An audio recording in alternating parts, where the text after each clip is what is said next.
All right, looks like our numbers are starting to level out a little bit now. So again, welcome everyone. My name is Dr. Caleb Hudgens, and I'm actually a research fellow at the National Institute of Justice through the American Association for the Advancement of Science, or AAAS, in their Science and Technology Policy Fellowship. So my particular background is in behavior analysis and behavioral neuroscience, but I've also worked in the private sector, translating research into practice through building partnerships and data sharing networks to inform decision making. And I've been really excited to work with the team at NIJ on this project because it's a critically important role that education plays, not just in public safety, but in public health and in building a vibrant, more equitable society. And so to that end, I'm happy to foster a conversation around some of the challenges of translating research into practice, and particularly thinking about implementing programs which impact school safety. And so I know we kind of already had an initial kind of session on this morning. And so I want to make sure we still have plenty of time for discussion, and so other people can get involved in this conversation. But I do want to spend some time talking about some different implementation approaches, and some of which you may already be familiar with or are currently already utilizing in your school.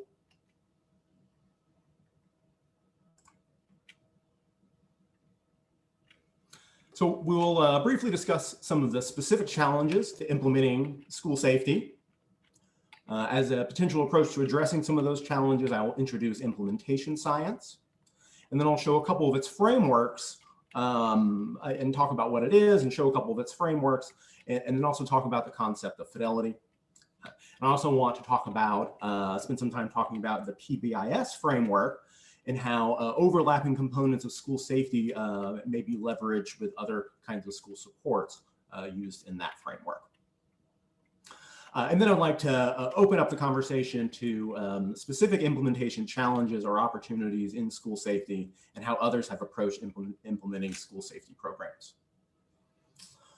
And so while I'm giving this talk here, feel free to raise your hand or chime in if you have any comments at all. This is much less formal than the plenary and breakout sessions. And so you can unmute yourself and your video will come on and you can go ahead and ask a question or just contribute to the conversation.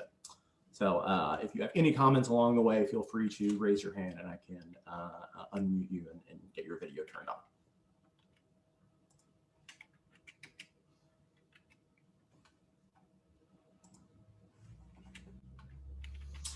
So first, research from the Comprehensive School Safety Initiative identifies 3 interconnected components to help promote school safety.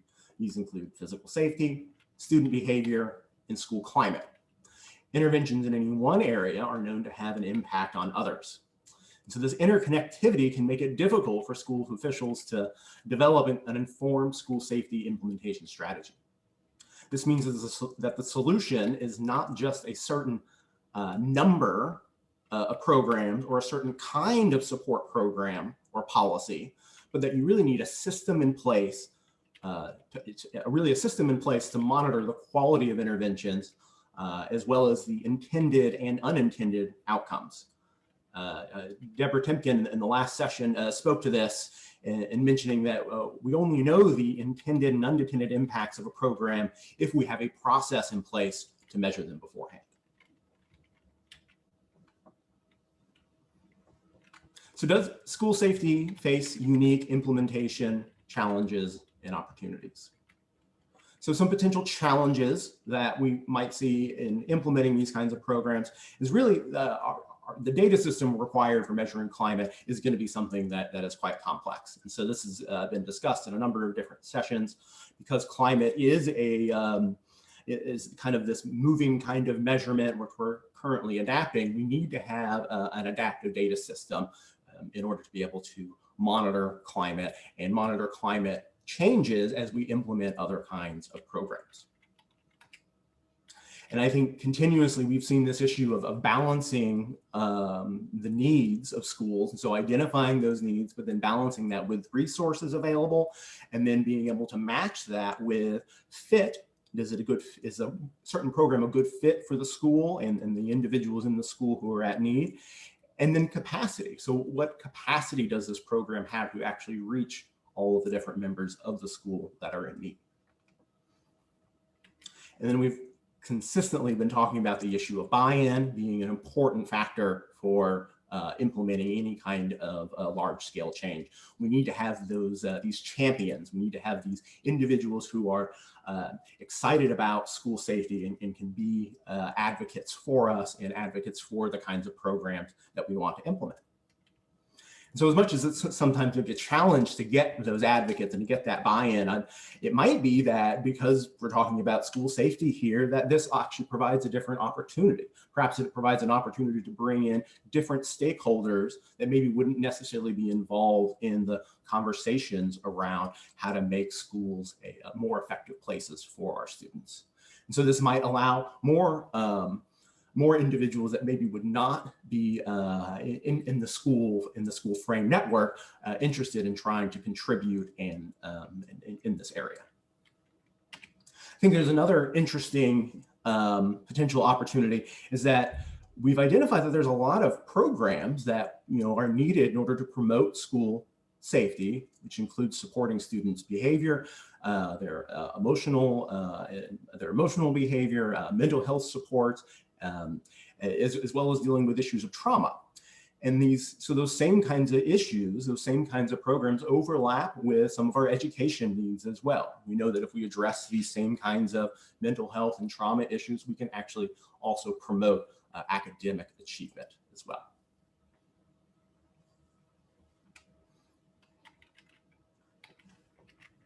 So as a first opportunity to kind of open up the floor, I would like to see is anyone else thinking about any unique challenges or opportunities potentially that implementing school safety programs themselves might produce?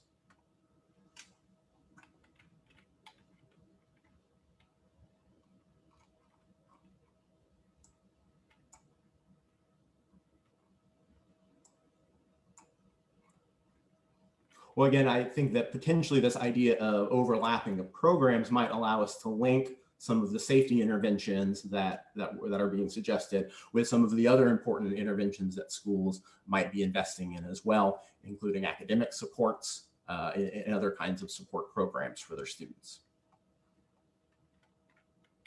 So another common theme that I've heard about is really how are schools going to really prioritize and implement a given evidence-based practice. And so one way of kind of trying to address that issue and to think about it is to think about implementation science. Because I think implementation science really was kind of developed around trying to think about these very same issues. So what is implementation science? Implementation science is really an approach to selecting, implementing, and sustaining an evidence-based program that is based on evidence-based practices. So these terms are sometimes used interchangeably, but other times people do talk about a difference where the evidence-based practice is really the core intervention components, the core kernels of the intervention that have been well researched in their own right. Where the evidence-based program is more this, this structured, multifaceted, coordinated, intervention and program that is designed to meet a specific kind of goal. And so you could think that maybe you could have an evidence-based program, so something like response to intervention or RTI, and that program has multiple evidence-based practices embedded within it. And so an example of that would be direct instruction as being part of RTI.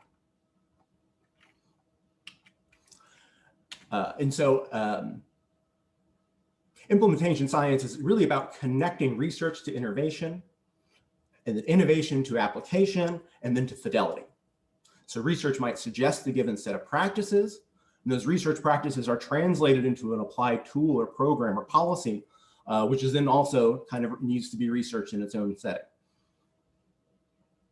So now let's say that we are part of some kind of implementation planning team at a school or school district, and we want to implement this or some other kind of evidence-based program.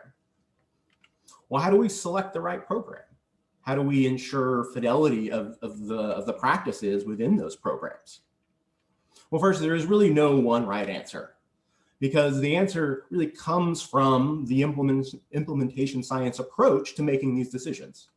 Ultimately, implementation science works by helping organizations develop their own evidence-based decision-making framework through which they can identify, implement, and sustain other evidence-based programs which address their needs and goals.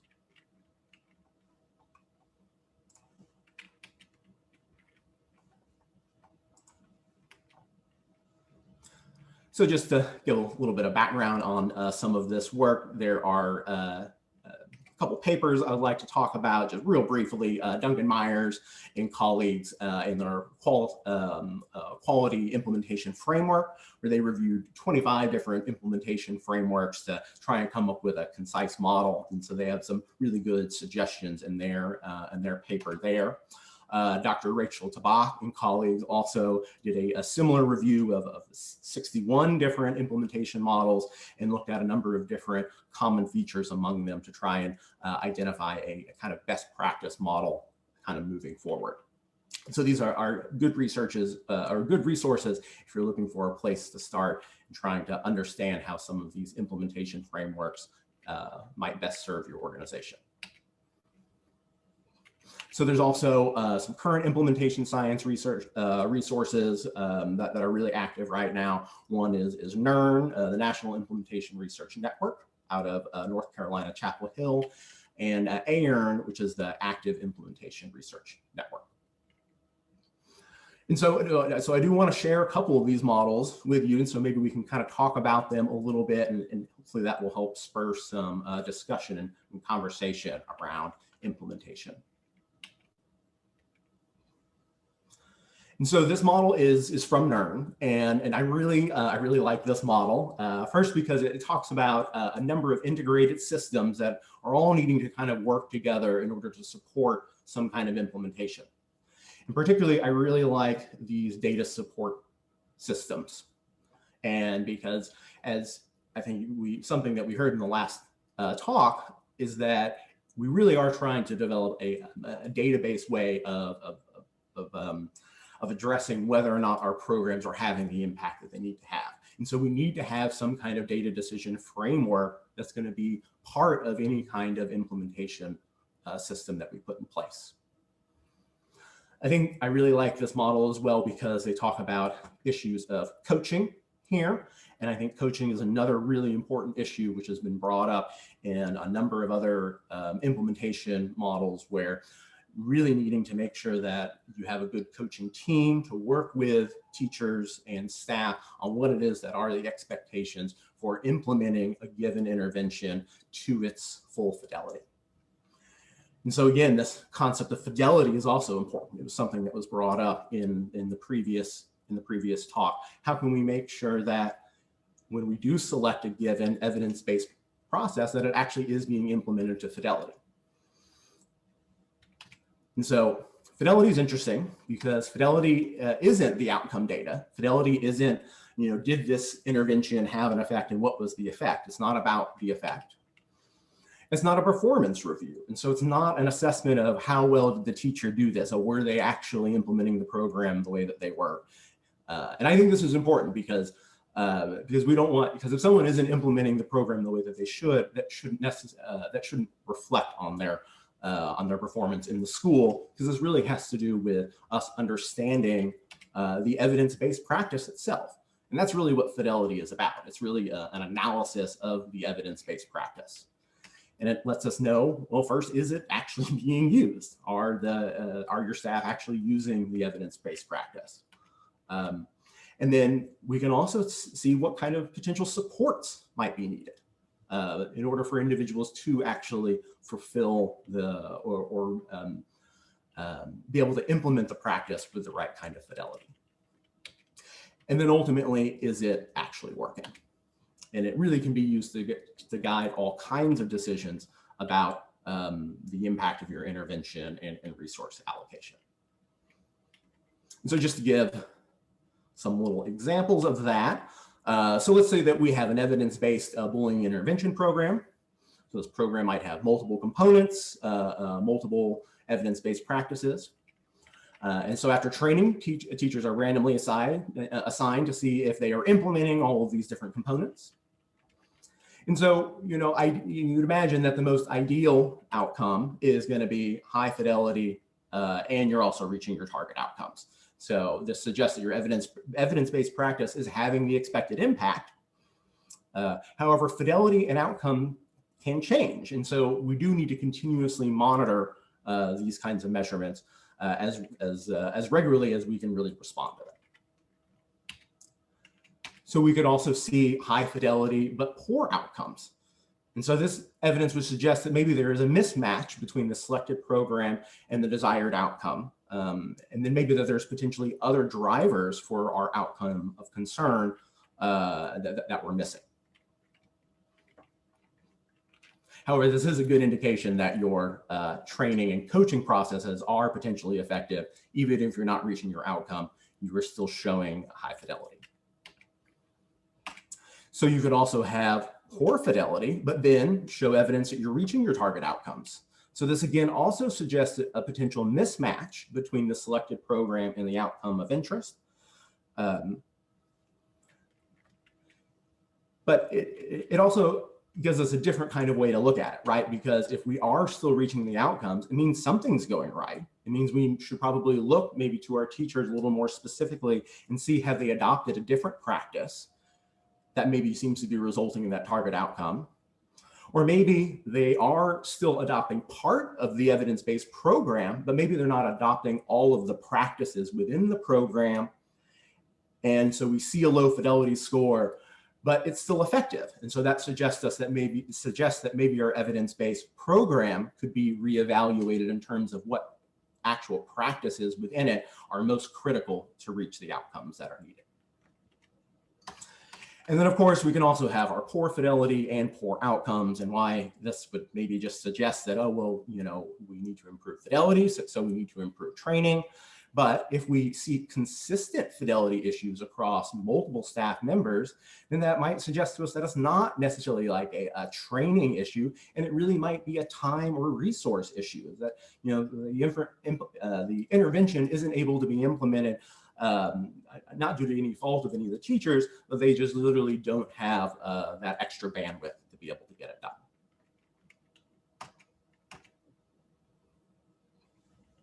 And so this is another implementation model. And so this is another pretty complex one. And so within this one, I really kind of like these, the external cyclical components of it, of exploration, preparation, implementation, and sustainment.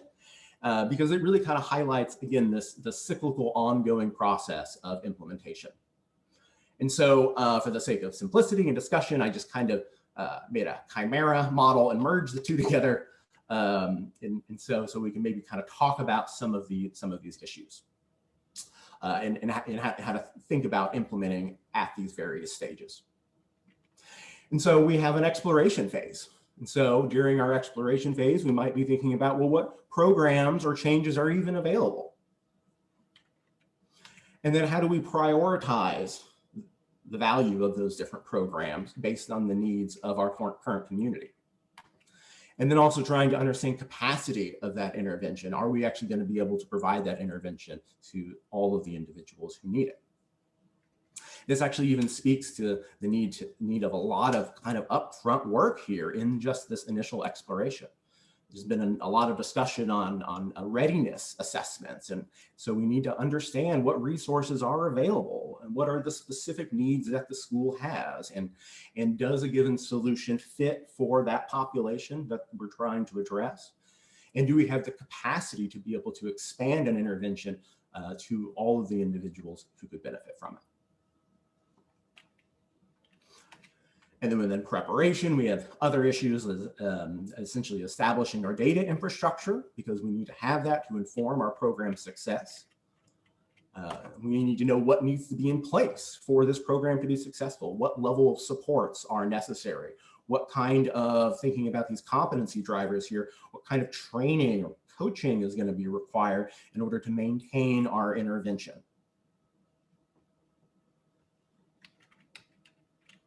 And then creating implementation teams is another hugely important concept.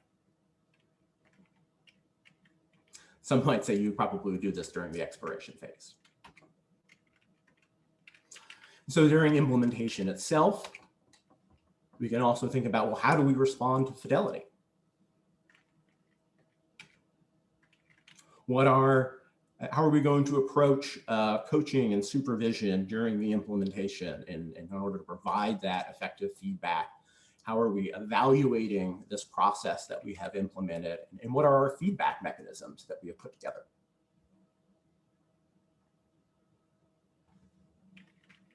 And then in sustainment, we really need to be thinking about what is our long-term plan? How do we deal with changes in Fidelity whenever we see some kind of a slippage or drift? And this might be accompanying turnover. How do we address turnover? We know that the student body is going to transition. We know that teachers are potentially going to transition, that administrators will transition. How do we build those concerns into a sustainable model? And then specifically to issues of school safety, how does implementing certain programs potentially impact others? We talked about this notion of wanting to address and think about school climate, because we might make some sort of intervention to address physical safety, but that might end up having a negative impact on some of the other students' perceptions about their school. All right, so it looks like I see a couple of questions here coming in from the chat. And so let me see if I can address some of these. So here is a school safety specialist in a large district in Atlanta, also a retired firefighter and fire inspector. Is there anyone out there getting pushback on implementation of best practices? It feels like selling aspirin to someone that is not having a headache. So I think that that's a very interesting point. And so can anyone speak to that? Is interested in answering? And again, if you can unmute yourself and just go ahead and start talking if you do have an opinion on this. You don't necessarily have to wait for me to call on you. Hi there, my name is Sarah, and I'll kind of chime in on that. I really like that analogy of selling aspirin to someone that's not having a headache. And some of the work that I've done in schools, I think it's important that they do recognize the potential presence of that headache, so to speak. So that might be uncovering particular data sources to demonstrate a need, or in other ways, trying to talk to school leaders about ways that they could improve the operations within their school. Because I'm really not certain in moving forward, if the school doesn't see that there is a need, I would question the degree to which we would be able to move forward with some of those larger scale implementation efforts.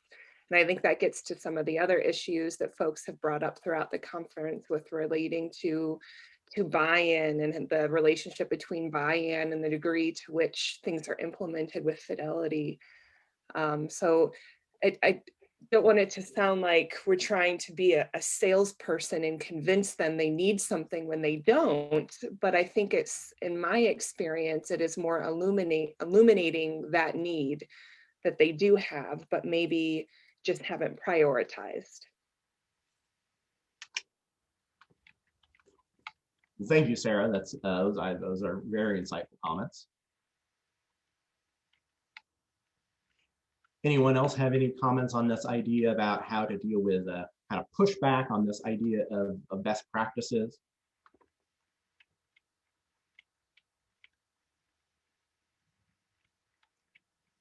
Well, again, Dr.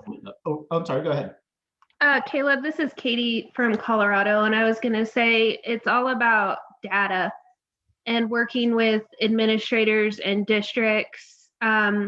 They're data driven. They're data driven in programs with reading and with math and with all their curriculum that they choose to put in place. And so what data do you have to support what's needed within that district? And so, you know, kind of to Sarah's point, what is it that you're trying to illuminate? I think that's the best word, you know, Sarah saying that. What are you trying to illuminate them to? What need? And then what data do you have to back that need is there? because once you start to talk to the admin and to the superintendent and to everybody about the need and being able to show that need through data and how it affects the kids, then they will be 100% on board with what you are trying to give them. And then it won't feel like a sales pitch. It just feels like a natural, this is what our students need. And if they see that you are putting the students first, then they'll be on board. No, I really like that. And I think that may speak to that, again, that idea that, those needs, in a way also need to come from the community. It's going to be very difficult to go in and try and tell someone what their need is if that's not shared. But the idea that we can bring data to the table to help promote this shared understanding of this common need. And then once we have that then kind of gives us hopefully some of that buy-in to really be able to move forward. Those are great comments. So I have another question here. Any insights from the group about how to get a system, such as a school system, to step back and take a fresh look at what framework and programs they are using? People can get wed to particular things which may or may not be the best fit addressing current needs. I think that that's a huge issue, because it's one thing to go into a system where people are open to ideas and you're able to introduce them to them, but if they already are embedded within a given set of systems and programs, how do you get them to shift from one set of programs to a different way of doing things? Again, what I hate to be the broken record, but how are you evaluating the programs that you have now? How are you looking at those programs and saying, are they effective? And has the implementation been effective? Are we actually helping our students? How are we helping our students? And are we lacking in areas where some other programs could be better? And is it worth looking at some alternative programs that are being more effective in other districts with similar demographics, and looking at that data and how could we implement that here? You have to think of it from the school perspective of, like, when they adopt a new curriculum, they go out and they research a ton of curriculum to say, okay, this is the best history curriculum, and the reason this is the best history curriculum is because it's backed by A, B, and C. These other states have used it. It comes with these supplemental materials. It's shown to raise kids' test scores. So again, you have to approach it as the mind space of an educator. So if you're looking at a safety program, where is it working? How does it benefit the students? And then looking at where are our gaps and needs, and how does that new program fill the gaps and needs that we have? And so then being able to actually evaluate it in a way, because if you're not evaluating your program's effectiveness, then you're never going to be able to push new programs that could potentially be more effective. No, I think that's a great point. And it kind of makes me think about something that Paula Fimbo said in the previous session, is almost that the process is the product. Is like we're really trying to promote a process of data and incorporating data into all of the decision makings that schools have. And so that includes not only new decisions that they're making, but why have they made the decisions that they've made in the past? And is there a way in which data should be informing those kinds of decisions? So that, again, almost kind of speaks to this idea of in some cases, needing to promote almost kind of a culture change if that isn't the way that people are typically thinking about their programs and trying to understand their impact.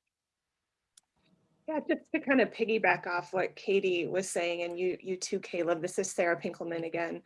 One thing that I have found to be useful, and a lot of the work that I do is implementing PBIS in schools, just to give a little context.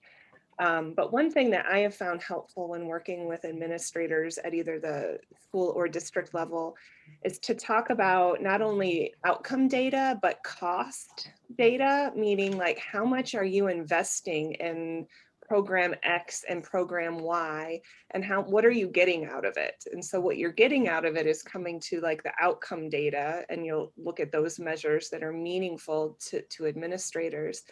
But the cost can be really significant with minimal gain. And so cost related to not only financial costs for if the program requires funds, but also cost for training, time for how long it takes people to implement that throughout their day when they're very busy people working in schools.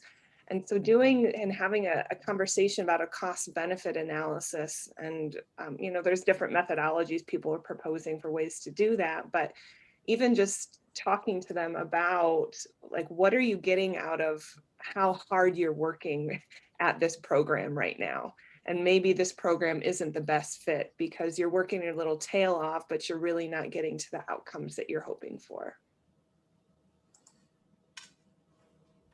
I think that's a great point, Sarah, and again points to the importance of having a kind of general data decision system to really be able to look at those things. And again, not just looking at how is, you know, what are my existing or my new programs that I'm going to try to implement, but can we try and evaluate what it is that we already have going on?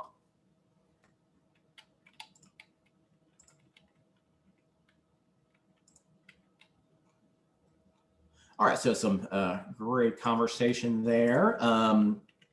So there does seem to be a lot of again, discussion around, well, how do you select the right kind of program, and how do you evaluate evidence, you know, in a program, which can be kind of tricky. But actually, these the individuals at NERN have their own tool that they have developed there. And all right, here's my next slide. And so here, this is their Hexagon tool, which I've found really kind of conceptually interesting because it really does get at a lot of these different issues that people have been bringing up about when you're thinking about thinking about the value of a given evidence-based program. And so first, you know, you need to be looking at, well, what is that evidence? How strong is it? How many studies have actually been done? And, you know, are the studies on, you know, practices that make up a program, or are they on the actual program itself? And then again, that evidence needs to be thought about in terms of, well, what is, does that fit? You know, does that evidence, would that evidence also be applicable to the population that you're interested in implementing it in? And so is there a good fit for an intervention in a different space? Issues of usability. How easy can we actually train people to be able to use this program? Or is it something really, you know, kind of complicated and convoluted? You know, and that's going to be related to capacity. Can we, what level of individuals need to be engaged with this program, need to be trained on it for it to be effective? And do we have those right kinds of capacity? And then again, that's related to, again, all of these things are kind of interrelated supports. Do you have that expertise to be able to implement the program, and then to be able to get that assistance for implementing it and that training? And then again, all of this needs to be, you know, conceptualized within what is the need, because, you know, kind of speaking to some of the comments that were made, you know, we can't come in and tell people what their need is. You know, you almost need that to come from the community and the people to, you know, be needing, you know, wanting something and needing something, and then that makes it a little bit easier to come in and try and establish a framework to move forward. And so I don't know, has anyone used the Hexagon tool at all in evaluating different evidence-based programs? I know a lot of times in you know, in an academic or research space, we usually have a set of programs that we maybe already have that we're looking to implement. But I feel like maybe the Hexagon kind of model is where maybe you don't have that preset idea about what programs you want to implement, and you really need to evaluate kind of a laundry list of them. So it provides an interesting tool for doing that. They have a number of resources on their website for how to actually actively use this tool in an evidence-based way. And so it's very interesting. So I did want to lastly kind of talk about the PBIS framework. And so just because we've been talking about implementation frameworks and this idea that implementation has these multiple components and drivers to consider that, is happening in time, where you're needing to explore what resources and programs are available, and then prepare and implement, and then they need to be sustained. And so we have all of these different levels of concerns. And then I think when we think about programs in schools, and particularly about the PBIS model, we then have to recognize that some of these programs and evidence-based practices, aren't fit for all of the kids and for all of the students we're looking to have an intervention on. And so I think this is where we can kind of look to the PBIS framework potentially as a framework to think about implementing the variety of behavioral support programs that seem to promote school safety. And so does PBIS provide an implementation framework which could guide practitioners and researchers for school safety interventions? And I think that this is potentially valuable to think about because PBIS is already happening in over 20,000, almost, I think we're getting close to 30,000 different schools have adopted some kind of PBIS program. And so since they already kind of have an implementation framework there, instead of saying, oh, here's another set of things you need to do for school safety, and here's a whole other framework to figure out how to implement these school safety interventions, is there a way to kind of adopt your existing framework that you have and integrate in these other kinds of interventions in order to promote school safety? And so I do know that there's a number of talks just at the conference today on people using PBIS for a number of the behavioral management aspects of school safety, and then also using PBIS really as the data collection framework as well.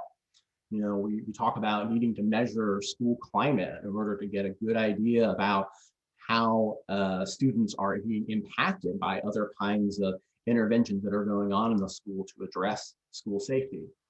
Well, the whole kind of notion of PBIS is that it is a data-informed framework where students are potentially moving between these different tiers based on what their needs are.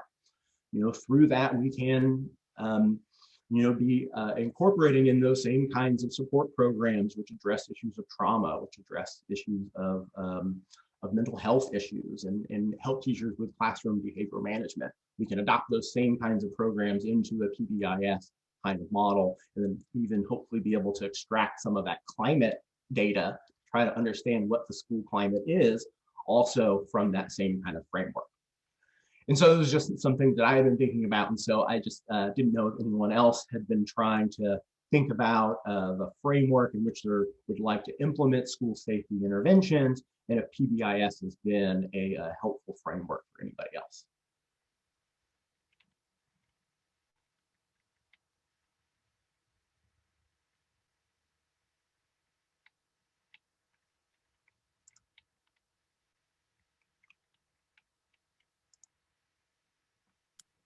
Yeah, I think this is Sarah again. I'll just chime in really quickly. I hope I'm not hogging the mic. Yeah.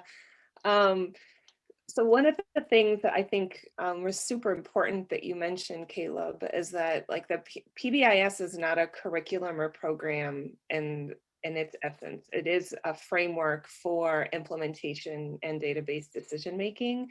And I don't feel like a lot of schools that are implementing school-wide PBIS often necessarily see it that way. Some might see it as more of a prescribed program where tier 1 behavior support looks exactly like this, and tier 2 looks like this, and tier 3 looks like this at all schools, which is not at all what PBIS aims to do. It aims to be flexible and contextually relevant depending on the particular school, students being served, and the community in which the schools are nested. So it's a framework for being able to embed any other different initiatives like trauma-informed care and others that are really gaining a lot of momentum within the PBIS sphere. And it's a way to incorporate other programs and curricula, but do so with an implementation lens so that you are collecting the data, so that you are doing sufficient team-based coaching and producing outcomes that you're meaning to produce. So I think it's I think it's definitely something to consider.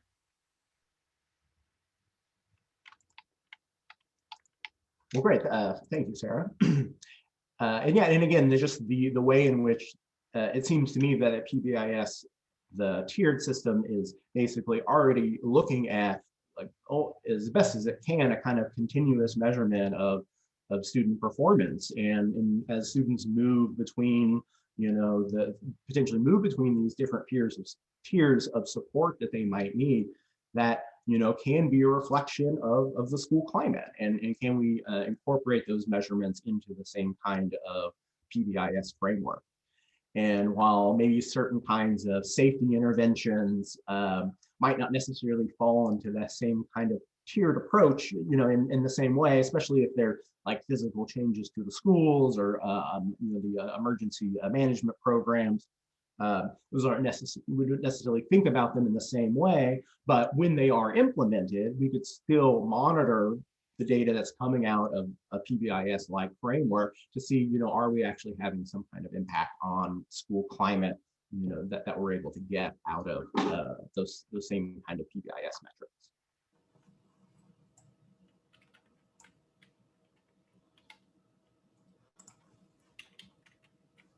Well, so I think that implementation science framework, as well as other frameworks like PBIS, really can be adapted to help school safety advocates and stakeholders develop a research-informed action plan, which considers the interconnectivity of school climate, student behavior, and physical safety interventions and programs.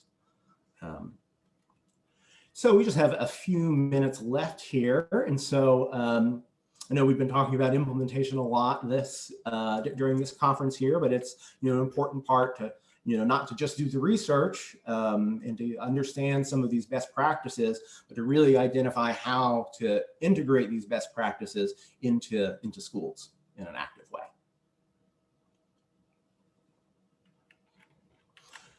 Well, if no one else has any other questions or comments, then I can go ahead and start to close out the session. Please come back at 2 o'clock, where we'll have our breakout sessions. And so you'll be able to select among 3 of those. And I hope you do join us for that. And so that's in 15 minutes. And so you have time to get a quick snack and have a bathroom break. So thank you all so much, and look forward to seeing you throughout the rest of the session.